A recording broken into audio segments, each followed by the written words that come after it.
Thank you all for coming to 1 Million Cups. We're very excited that you're here. How many first-timers? Awesome. Thank you so much for coming.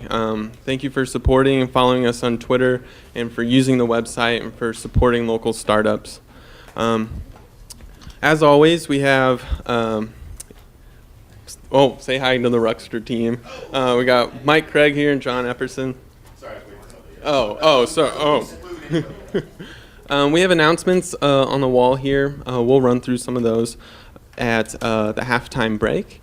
But over here, make sure that you tweet at these guys. We encourage tweeting.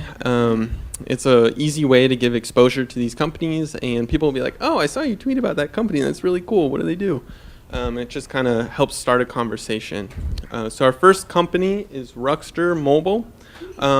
They're a one-stop shop for small businesses who are trying to put all of their web content on a mobile interface. So I will let Mike Craig go into it.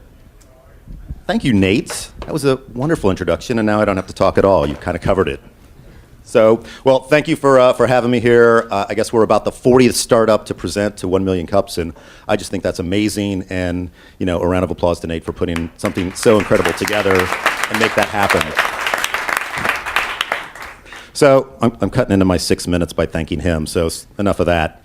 A little bit about Ruxter. What I want to do is kind of go through what we are a little bit and kind of what John and I have spent our summer doing. So it's sort of our first report back to class.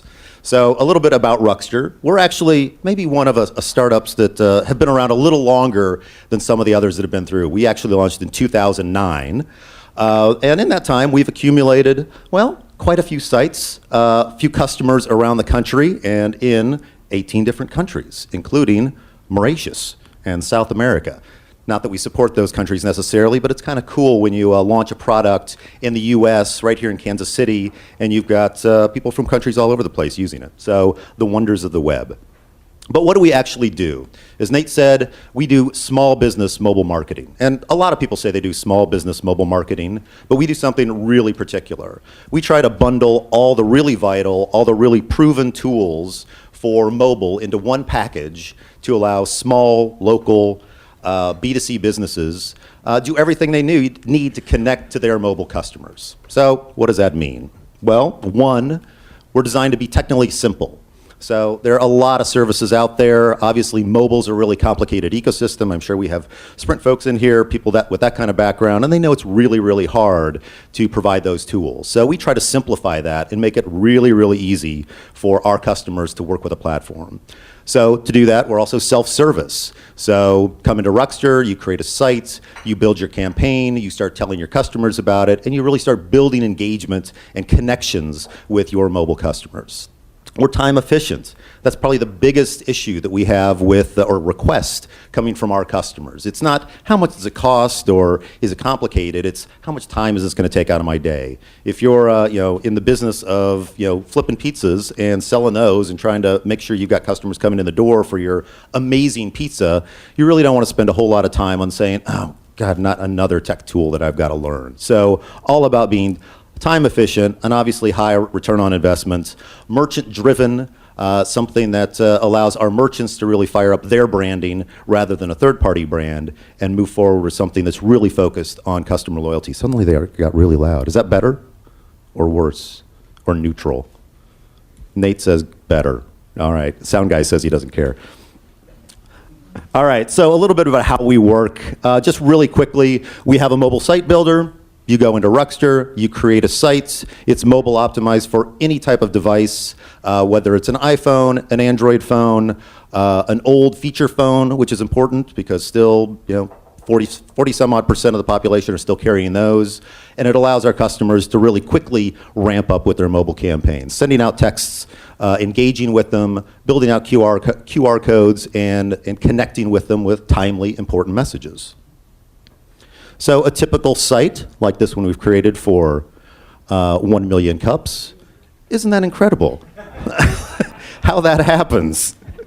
You'll see a custom image at the top, much like 1 million cups. A focus area of what you really want to put in front of your customers very quickly. You've got about 6 seconds to get their attention. So a nice big friendly image and some highlight focus area that you want to put out there is really, really important. Then you can dive in with more content. So that's where we provide spaces for links and other info, and of course a few consumer controls like signing in and social sharing and that sort of stuff.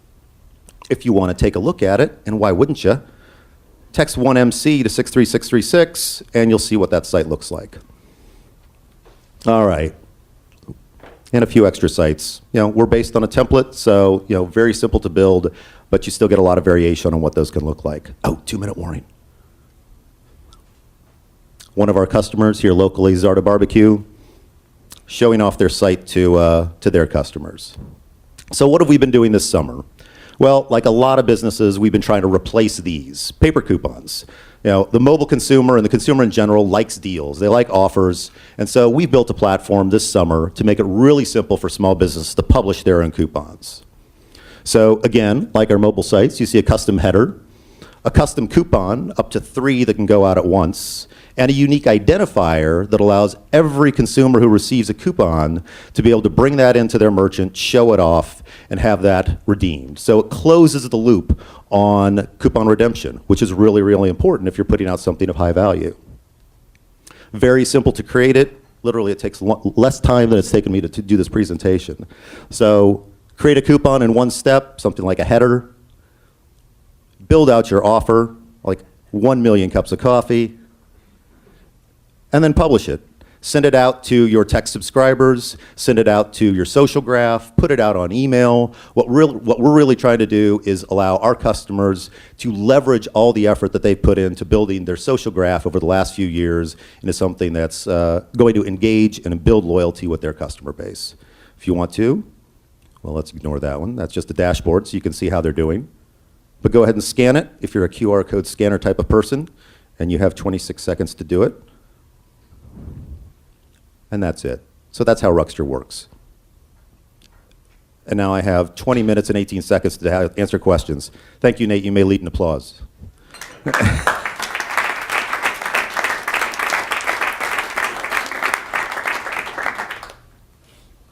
Questions?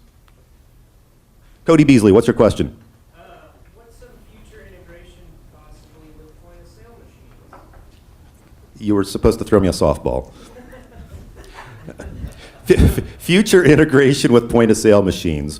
Well, I could be meaning just throw that to John, but what we try to do with our service, because we're very broad-based and really, really open, and point-of-sale is a difficult place to create a standardized front end for our customers to work with. We're focused right now on simply closing the loop on coupon redemption. So once we kind of get a better handle on that, because right now we're effectively in open beta, we'll start moving forward with something more specific on how to work with point of sale systems. You and I are going to chat next time we meet. Yes, sir.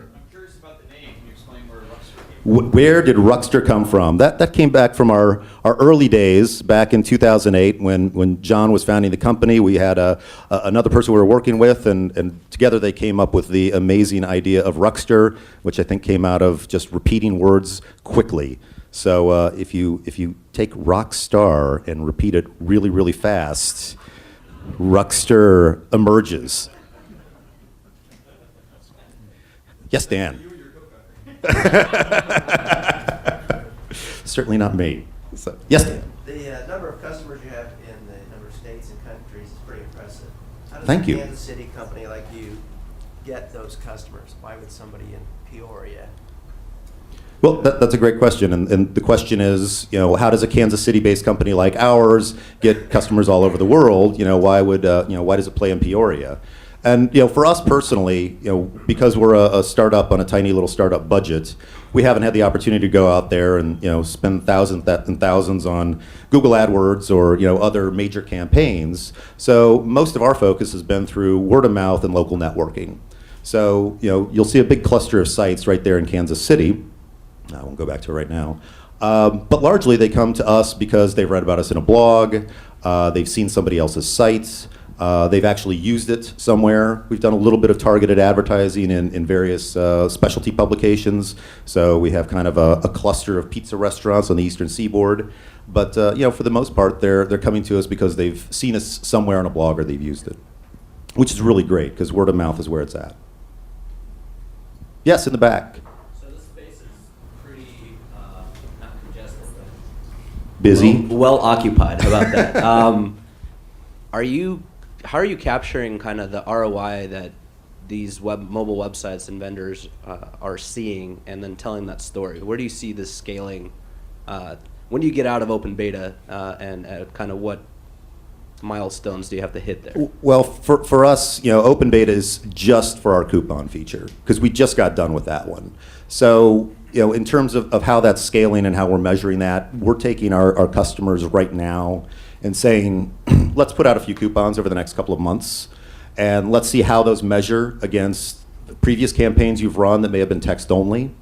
Let's see how we can differentiate perhaps your mobile coupon offers versus something else that you're doing on Facebook and Twitter.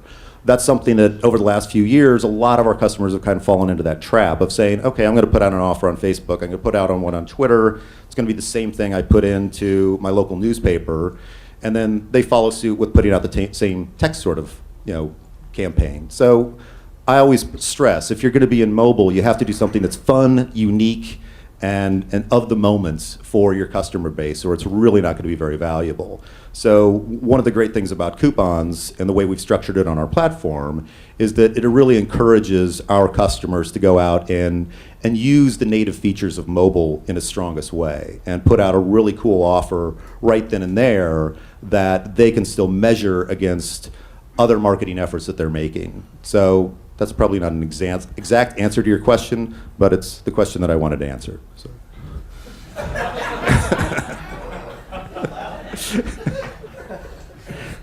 Yes, sir. You just mentioned that you're using the native features of mobile, but are you using the native features of phones?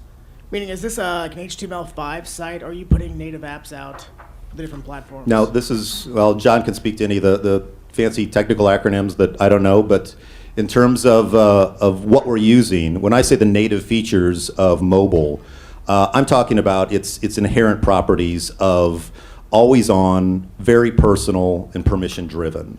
So that's what I see. That's what our philosophy of the company is really about taking advantage of those characteristics in making a small business merchant to consumer connection. So are we HTML5 right now? No, but most phones out there aren't right now either. So we're trying to make sure that when our customers create a site, create an account with Ruxter, that they have the opportunity to reach the widest possible audience, of their customer base. So, when HTML5 becomes more important, then yeah, we'll make sure that we have HTML5 ready apps or mobile sites. But we're not necessarily using, or we're not at all using onboard characteristics like the cameras, accelerometers, so on and so forth. So we're all about keeping it very, very simple, very direct, and value and loyalty focused. Before you, Nate, another one in the back.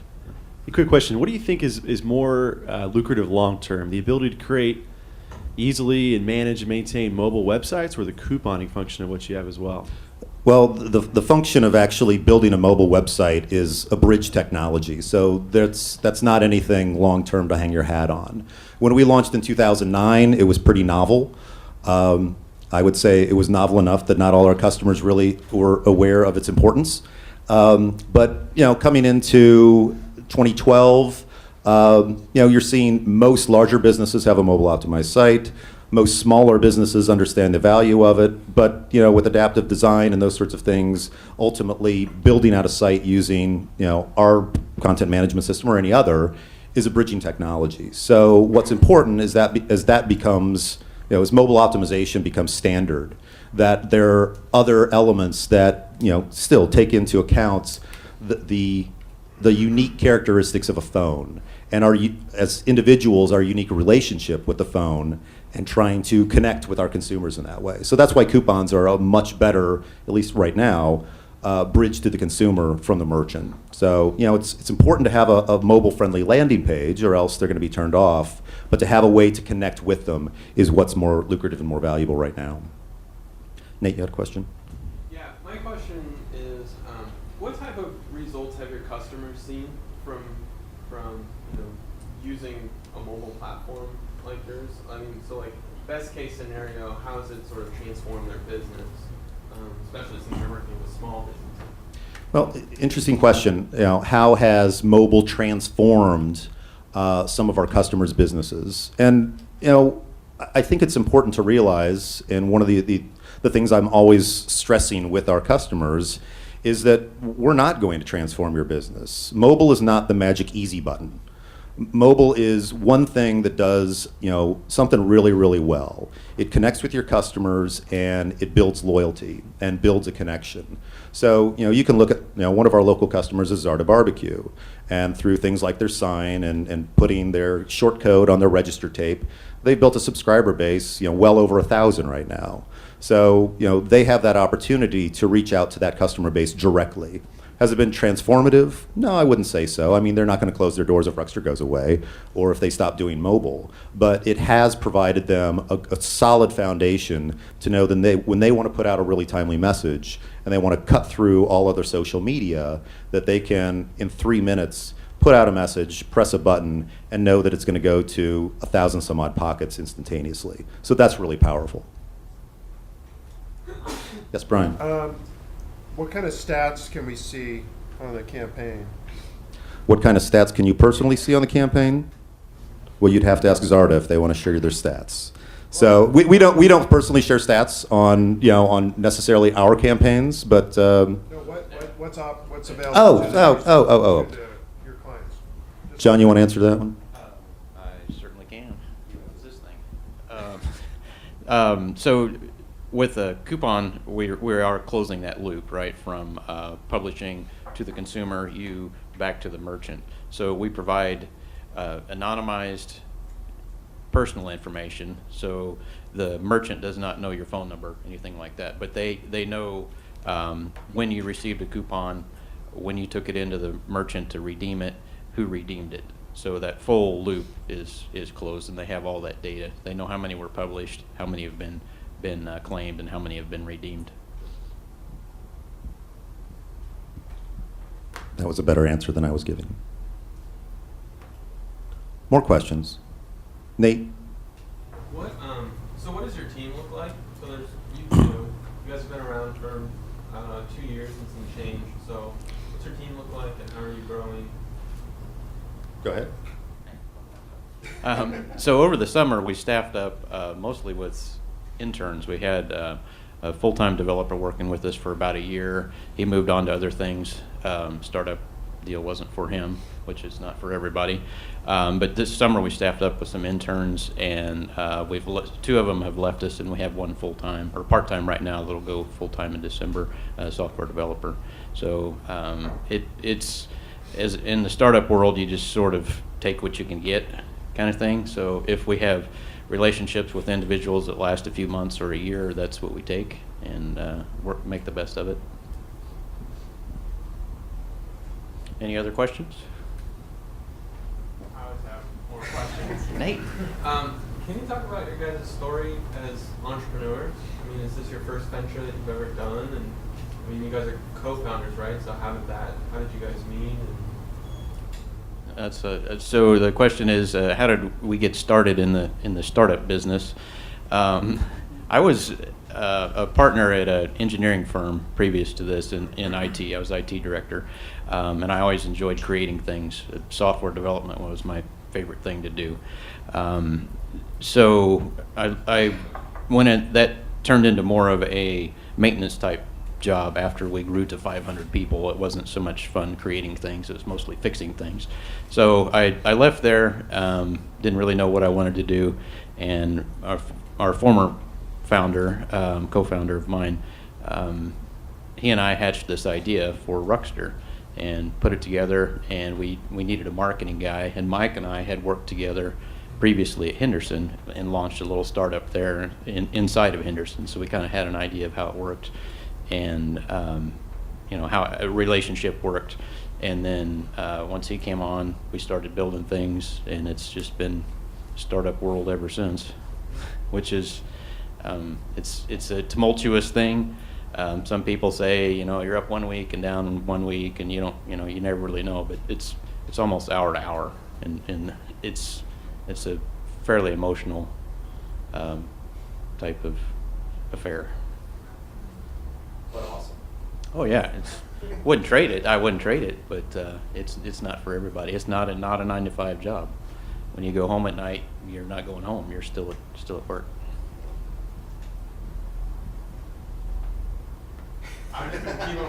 Sorry. Keep them coming, Dave. I love talking to these guys. And I think one of the most important things about 1 Million Cups is really talking about their story and journey as entrepreneurs, and how we as a community can sort of join that story. So my final question, and then we'll move on, is how can we be helpful as a community to you and as a young company? Besides tweeting and liking on Facebook and maybe spreading the word, is there anything that we can do as a community? There's, for the first time ever, there's 80 plus people in this room, which is amazing to me. So I mean, you can set people who are like-minded entrepreneurs, people who support entrepreneurs, you can put them into action. So if you have anything for us to support you, I'd love to hear it. Sure. I think when we launched back in 2009, one of the things that amazed me was how many people locally were interested in stepping up and asking that very question. How can we help?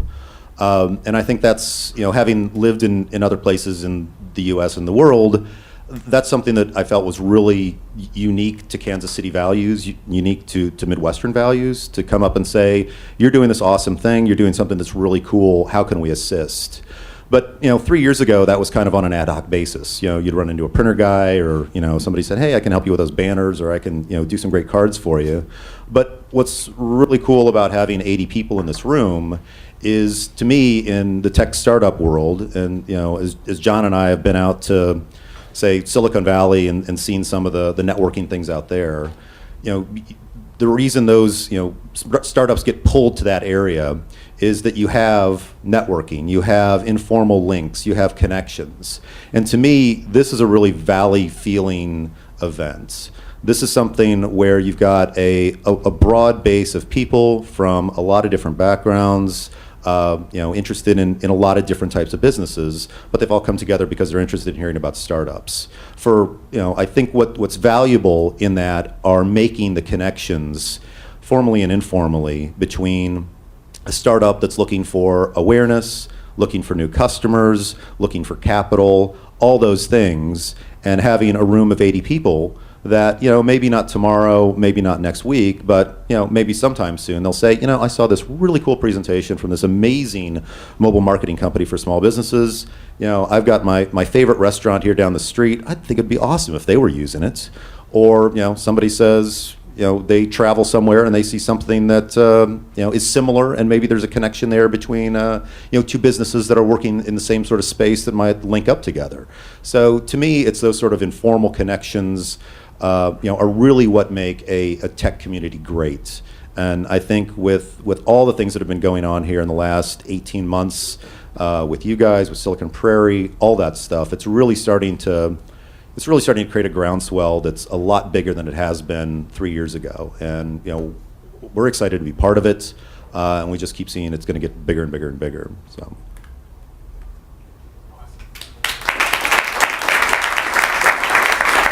Thank you, everybody.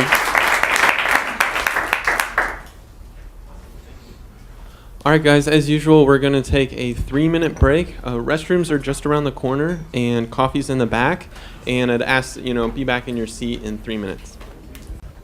All right, so I have a wonderful presenter for you.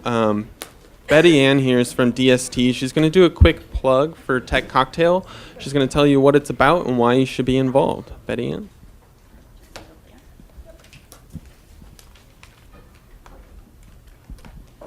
Good morning. I'm so excited to see so many people here. I was here last week and there weren't nearly as many people, so thank you for having me. I am a senior IT recruiter at DST Systems, and I am also the local ambassador for KC Tech Cocktail. And I heard about Tech Cocktail when one of the associates in our Baltimore office informed me of the event and asked if DST, the parent company in Kansas City, would be interested in sponsoring at the event, which we did. And I really had no idea what I was in for, and just went with the flow. And I was so pleasantly surprised and so enthusiastic about what I saw. Tech Cocktail is a company that brings together technologists, entrepreneurs, and capital or venture capital investors in local communities. So as previous communication, it's really a way to foster relationships between a variety of entities within a local technology community. And when I was in Baltimore at the event, talking to the founder, Frank Gruber, about the event, I was asking him about different locations where these events took place. And he was naming off tons of locations on the East and West Coast. And I asked him, what about the Midwest? And at that time, they were not really working to bring Tech Cocktail to any Midwest city. And that kind of enraged me, and I came back and worked very diligently with some of the senior managers at DST Systems and with the national company Tech Cocktail to bring it to Kansas City. Now, in the interim, they've also gone to Indianapolis and to Chicago. They're actually there today. However, prior there were no Midwest events. So we will be sponsoring, along with the Kauffman Foundation and along with BATS Trading and along with Genesis 10 Consulting, an event on October 17th, Wednesday night, from 5:30 to 9 p.m. at Boulevard Brewery, the Tech Cocktail KC. So I'm here to suggest to some of you who might be local entrepreneurs that have an IT product that they are looking to launch and potentially get some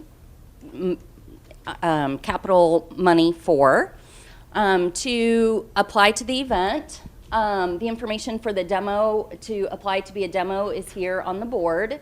But I'm also here to encourage technologists in the KC area to attend the event. Again, part of what we're trying to do is promote entrepreneurialism in the local community.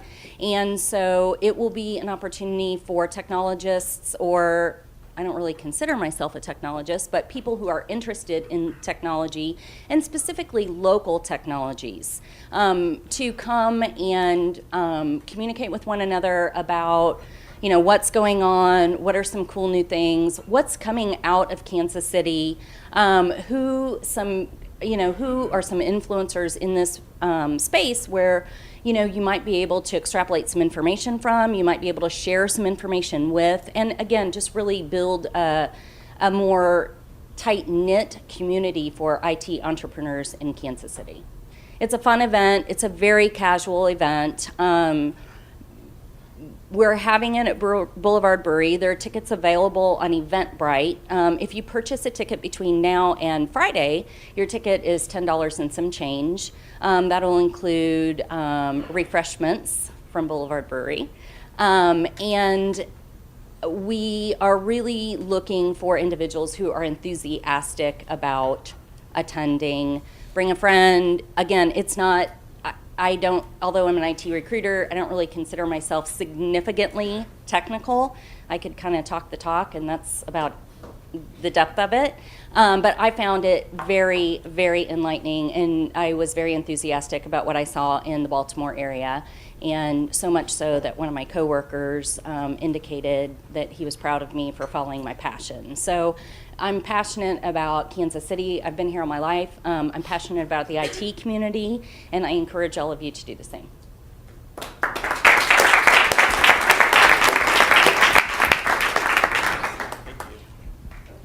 All right, on to our second presentation. I'm really excited Ben Barrett is here with us, and I just have a quick introduction. Ben wrote a blog post about, how Kansas City could attract startups from the Valley, from Boston, from anywhere, from around the world to Kansas City. And he wrote a blog post suggesting starting homes for hackers. And I was like, wow, that's a really disruptive idea. So I read his blog post. I sent him a message on LinkedIn. And I was like, we have to have lunch. So the next day we had lunch with him. It was like a Monday, 3 weeks ago. We're like, so what's your idea for Homes for Hackers? He told us about it. He's going to tell you about it, so I don't want to steal his thunder. We were like, you have to do this. But we tell a lot of people to do a lot of things, and what's uncommon about Ben is the next day he went home and built the website and launched it. And 2 days later, he gets picked up in 2 large tech blogs on the internet, and he calls us and he's like, oh my gosh, I don't know what's happening. He's like, people are calling me from all over. He's like, this is huge. And we're like, all right, calm down. So this this idea is only 3 weeks old, and it's amazing. I think it's going to really be a great way to attract entrepreneurs from around the country and other countries as well. I think as far away as Chile. And Ben doesn't consider himself an entrepreneur, but I told Ben, you think like an entrepreneur and you act like an entrepreneur. And I really do think that this has legs to turn into a venture. So I don't want to steal any more of his time. Ben, take it away. Thank you. All right, so I'm Ben Barrett, introducing Kansas City Hacker Homes. This idea came to me basically a couple months ago. There was a small team, a startup team that was traveling through Kansas City. They were from they're called Idea Mensch, and they actually spoke here at the Kauffman. There were 4 guys, and basically they're doing a road trip around the country. Each city that they stay in, they need a place to stay. I was the person in Kansas City that offered up my home for them to stay at. Checked it with my wife, and signed up on their form. I got in touch with the main guy, Mario, who's in charge of this traveling troupe of entrepreneurs, and had them 4 guys stay with us just 2 nights, and it was a really inspiring thing. I was really inspired by it. We had some great conversations with Mario, and one of the things Mario said when he was here at Kansas City, he said it in his talk here as well, was, Kansas City really has some things going for it, and one of them is just good old-fashioned Midwestern kindness. He said, the people here are really nice. And so it kind of got my wheels spinning a little bit, and I started thinking, well, you know what? When people think of startups, they never think about Kansas City. You automatically think Silicon Valley, you think New York City, you might think Boston or Austin or Boulder, Colorado. I think we can change that. So this idea came out partly inspired by Idea Mensch. I thought, I've had this really inspiring time. They were just staying 2 nights. We've got, what are some things that Kansas City has going for it? Well, now we have Google Fiber, and we have good old-fashioned Midwestern kindness. What if generous Kansas City homeowners would let a startup live in their basement or a spare room for 3 months, rent-free? And then what if I was able to pair up homeowners that also had Google Fiber? That's the crux of the idea. That's the nuts and bolts. And with the Google Fiber, I really feel like, wow, that's a spicy idea now. That's now you're cooking with hot sauce. So anyway, that's the idea. I wrote a blog post about it, just like Nate said. Thought it was an okay idea. Got some good feedback. Didn't really think much about it. The idea died off my radar. A month later, Nate and Cameron invited me here. They said, hey, come on to the Kauffman Foundation for lunch. I was like, free lunch, I'm there, I never turned down a free lunch, right? So they sat me down and said, hey, we love your idea. The only thing left is you need to do it. And I was like, seriously? And they said, yeah, do it. So I said, okay, let me think about it. That was the Monday. Thursday morning, I launched the website. I thought, I'm not going to put a whole lot of time into this thing. Let's just see if this thing has legs. And threw up a website. I thought, this is going to be marketed towards hackers, startup entrepreneurs anyway. These hacker guys, if you guys are familiar with hacker hostels on the West Coast, They typically cram a whole bunch of startup guys into a room. They cram all these bunk beds in. They share resources. They share rent. They share utilities because everything's so expensive out there. So these guys are used to doing things on, nickel and diming things. They're used to working on a shoestring budget. So I marketed the site towards hackers. I thought, I'm just going Craigslist style. This thing is, I'll be the first to admit, this thing is ugly. And it's not the most beautiful website ever. But I knocked it out on Thursday morning, sent an email to these guys, said, hey guys, went ahead and did it. Let's just see what happens. It's an ugly site, but let's check it out. So they thought it was great. They tweeted about it a little bit, started getting some momentum on Twitter. And I wouldn't say it totally went viral, but it got some momentum. And some people started calling me up about it. And people really started rallying behind this idea. Let's put Kansas City on the map by letting people stay with us for 3 months at a time. So my goal is if I can get 10 homeowners on board with this program, then that would be 10 startups or small businesses moving into the Kansas City area every 3 months. Over a period of a year, that's 40 new businesses in Kansas City that would not have been here otherwise. That means jobs, that means helping the local startup community. That's significant, just from this program alone. And if we can get more than 10 homeowners, great. Who knows what the future may hold. So here we are 3 weeks later. Where are we at? Most of the interest was in the first week. We had a big spike of interest, had about 30 startups sign up during that first week. About 8 to 10 of them I had to pretty much reject outright because they weren't appropriate for the program. They were looking for a job or they just weren't appropriate. So I've got about 20 startups with varying levels of interest that are interested in moving to Kansas City. I've got about 4 homeowners right now prepared to have somebody stay with them. So there was a question asked with the first guys, like, what can you guys do to help? I have a big ask, and it's easy for me to ask. I need more homeowners signed up. And my whole vision is, let's change Kansas City together. I mean, we could, this whole program, I'm not getting a dime out of this. There's no, I'm not making any money off of this. This is purely just connecting generous homeowners with startups from out of town. And really, I rely on all of you guys to make this work, to make this happen, to really change Kansas City. But there's this vision going around from the Chambers of Commerce and everything, and from that was laid out about let's make Kansas City the #1 most entrepreneurial city in the U.S. in 5 years. And I genuinely believe that it's programs like this, maybe not necessarily this one in its current form, might change, but it's programs like this that can do that, and especially if we all pitch in together. So I've got some, as I open it up for questions now, I think I'm just about out of time. I've got some sign-up forms here. I'm going to pass them around. I don't have enough pens for everybody, but share them around. If you guys feel compelled to, if you guys think, hey, you know what, let's go for it. I'll let some entrepreneurs stay in my basement for 3 months. I'll just try it for the first 3 months. I would love to have you guys on board. I need you, and let's make this happen. Let's make it a reality. So any questions?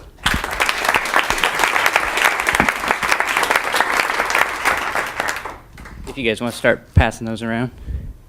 Yes? What's an ideal house? Well, Ideal House has Google Fiber, and ideally, would you guys pass those for me too? Okay, out of the startups that have applied, there's kind of a disparity between the homeowners. Most homeowners say, I'll let one person stay in my house. The hackers, the entrepreneurs, the best startups have more than one person. So, which, when you think about it, it makes sense. The most viable businesses that are startups, they're a startup team of 2 or 3 guys. And some of these guys that are applying, that have signed up and everything that I've talked to, they're great, viable businesses. There's, there are 2 or 3 guys. They've already been working on their startup idea for like 6 months. They've got a product ready. They've got something ready to launch. Some of them are already looking for investors. They're already looking for angel investors to come on board. They're pretty far along in their idea. Others have just signed up and they just have a glimmer of an idea. And those are kind of way lower priority, But the guys that have really developed their idea, I'm like, wow, let's get you to Kansas City. You're my prime rib, and I want you on board. So to answer your question, the best homes are, you don't have to have Google Fiber either, because a lot of these businesses I'm talking to, they don't even need Google Fiber as a critical business need. It was just a nice to have. It's kind of the marketing gimmick that's luring these people in, really. As I was talking to them, they said, we don't really need Google Fiber, but it's a nice to have. And it kind of made me think, well, heck, we could have been doing this program years ago. If all they're moving here for is the free rent, let's make this happen, But it's really the Google Fiber, the hot sauce has kind of made it a little more attractive. So it's nice if they have Google Fiber, and it's also nice if you're a homeowner that would let 3 people stay with you. That'd be awesome. That's my prime rib, my creme de la creme, right there. Any other questions? Yes. If you saw the announcement on Monday, through the new Launch KC program, there is the Launch Pad service that also sets up free office space for entrepreneurs too. Great, awesome. And we need programs like that. I've had another guy sign up. He wasn't a homeowner, but he emailed me personally, and he said, hey, Ben, I can't offer up my home, but I have some office space in the River Market, and we absolutely are wanting to get Google Fiber hooked up there. People can stay and hack all day there. We need more people like that on board. So on these sign-up sheets, if you don't want to open up your home, that's fine. Maybe you have a business service to offer, maybe some legal services for these startups. Maybe you own a coffee shop and you give free coffee to a hacker coming in. It doesn't matter. Just anything to support the local business community and getting these startups here to persuade them to move to Kansas City. Nate. Just a comment for everybody, just to sort of show the legitimacy and the promise that this program holds. The Kauffman Foundation has offered up one of our houses.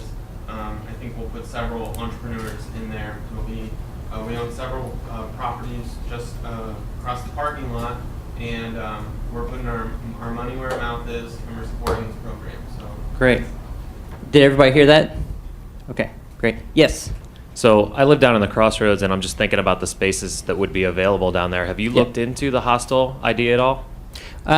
It's an idea on my plate, but it's really at this time I'm kind of focused more on homeowners that have a home, allowing the whole Midwestern kindness thing. So by hostel, I assume you mean having a house completely dedicated to just hackers come in there. Is that what you mean? Yeah, I mean there's a number of mixed-use spaces where some might be lofts or apartment buildings where there's a series of an open floor. So I don't know if any of those would kind of be options. That sounds great. I didn't know about those. Those are awesome. I'm an open book at this point. So yes. So you say you've had 20 qualified registrants. Where have they come from? What part of the country? Great question. I thought all of these people would be from San Francisco or California. I've had about 2 startups from California, had 2 or 3 from Texas, had some from Michigan, South Carolina, New York City, had 1 startup couple that is down in Santiago, Chile, I think right now. They're hacking away, doing something there.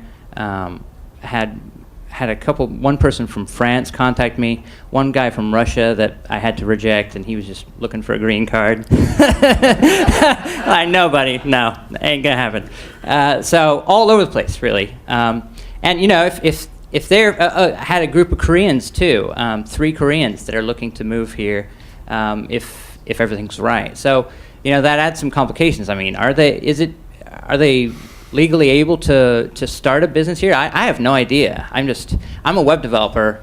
3 weeks ago, I was some schmuck. I still am some schmuck, but this thing has really taken off, So we have to figure out all those answers as we go. Was there a question back there? Yes. Yeah. So you talked about you're just developing this, but you're putting people in people's homes, right? So you Yes. said you've qualified them. What tools or what background checks are you doing on some of these Yes. people? Yeah. Well, all the startups have to have a background check, and really, as far as vetting them, it's there's not a huge vetting process. I'm kind of acting as a matchmaking service right now. So if you were a homeowner, my goal is to get you together with them.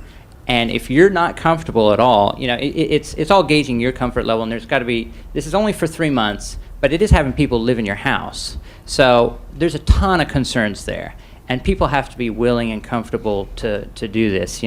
So a lot of the vetting, I am kind of pushing back and saying, I'll just get you guys in the same room talking together. You're both willing and able, and you have the right mindset. Like, hey, I really want to further the business community in Kansas City. That's why I'm doing this.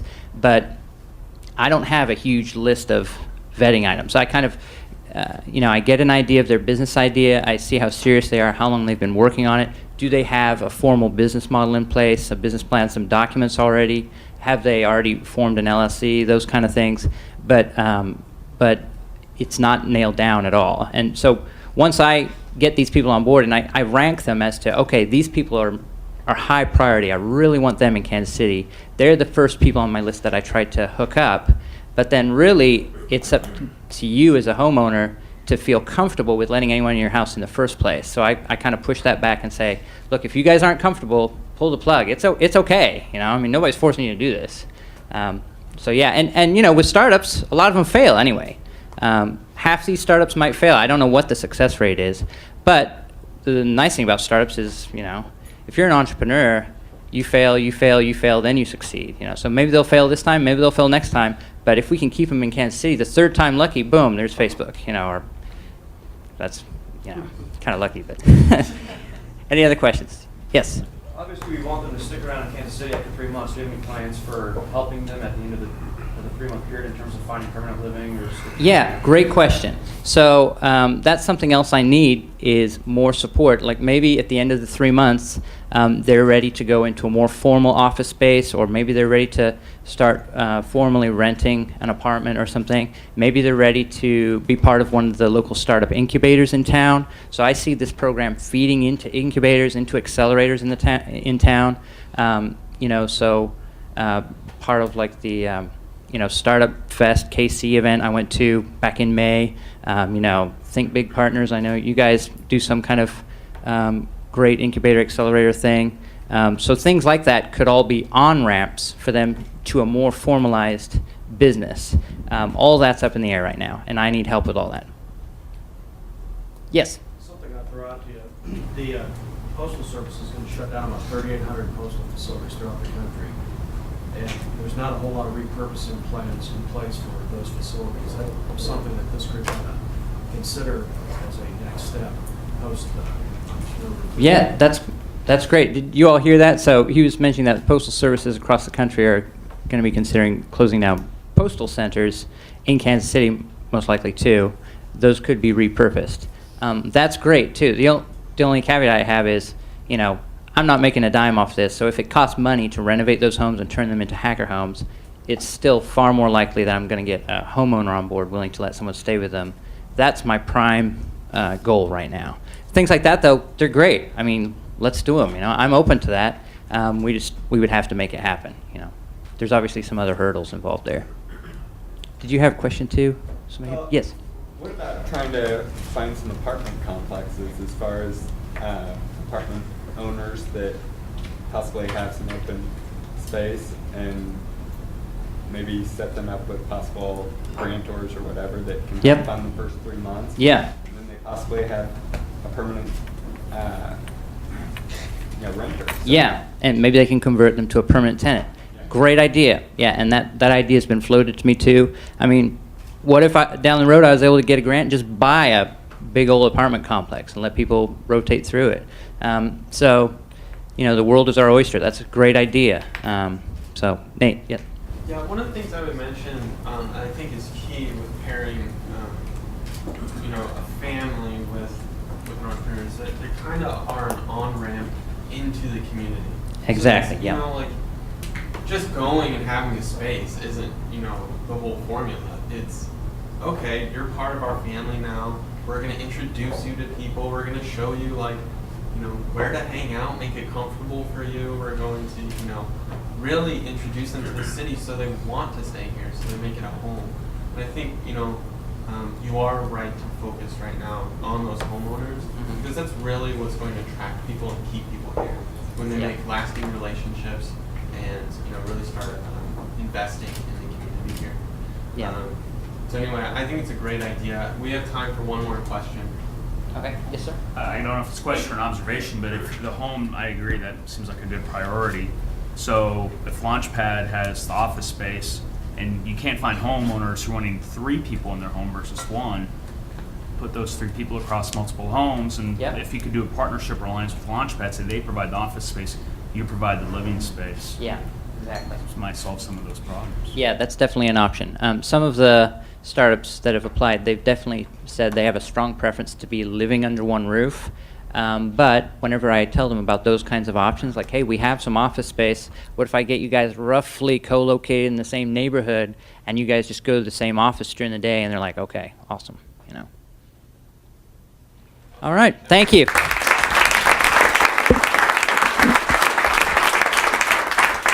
Raise your hand if you think Ben's an entrepreneur. There you go, Ben. All right, thank you all for coming. Next week is going to be another exciting week for us at 1 Million Cups. We're focused on companies with an actual product. So we have a lot of IT companies, a lot of software companies, but next week we have Trelly and SwimZip. So please join us next week and make yourself at home. And I think, you know, there's 80 people here. There's a lot of unlikely collisions, as I like to call them, a lot of networking opportunities. So I hope that you'll stay and make a few connections. Thanks a lot. I have one last thing. Oh. Is Eric Brend here? Am I saying your last name right? Eric, would you go ahead and stand up? He is the first hacker to come to Kansas City as part of my program.